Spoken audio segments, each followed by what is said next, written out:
Gujarati film industry પોતાના ભવ્ય 94 વર્ષ પૂર્ણ કરીને 95મા વર્ષમાં મંગલ પ્રવેશ કરી રહી છે। ત્યારે ઐતિહાસિક ક્ષણને યાદગાર બનાવવા માટે ધબકારો એવોર્ડ્સ નામનો અનોખો એવોર્ડ સમારોહ યોજાયો હતો।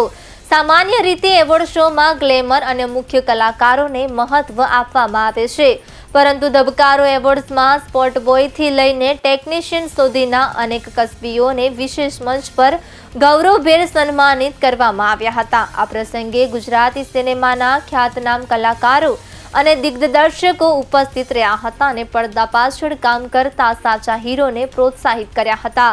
આ સમારોહ દ્વારા ગુજરાતી ફિલ્મ ઇન્ડસ્ટ્રીમાં કાર્યરત કસબીઓના યોગદાનને માન્યતા આપવાનો મહત્વપૂર્ણ પ્રયાસ કરવામાં આવ્યો હતો।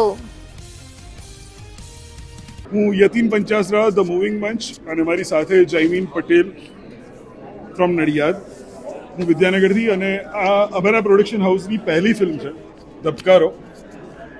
A film is all about a story, and you will watch amazing film by Abhishek Shah on 1st May.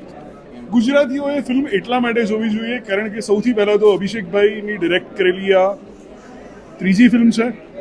દેવેનભાઈને એક અલગ રીતે જ જોવા મળશે આપણને, અને આર્જવને પણ એક જુદા જ અવતારમાં જોવા મળશે, અને ફિલ્મની વાત જે છે એ દરેક ગુજરાતીને સ્પર્શી જાય એવી છે, એટલા માટે દરેક ગુજરાતી આ ફિલ્મ જોવી જોઈએ।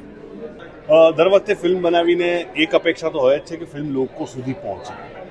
એકવાર ફિલ્મ પહોંચે ને પછી ફિલ્મ જાતે જ બોલતી હોય છે, એટલે અપેક્ષા ખાલી એટલી છે કે લોકો ફિલ્મ જોવા આવે। એવો કોઈ અહીંયાથી દાવો નથી કે જો તમે આ ફિલ્મ ના જુઓ તમે ગુજરાતી નથી, અથવા તો તમે અમારી ફિલ્મ જુઓ અમારી ફિલ્મ બહુ ગ્રેટ છે।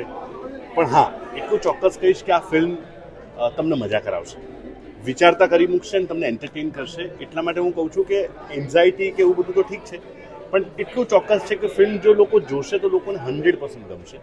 એટલે એવી ઇંતજારી છે કે ક્યારે જલ્દી લોકો સુધી ફિલ્મ લઈને પહોંચશે।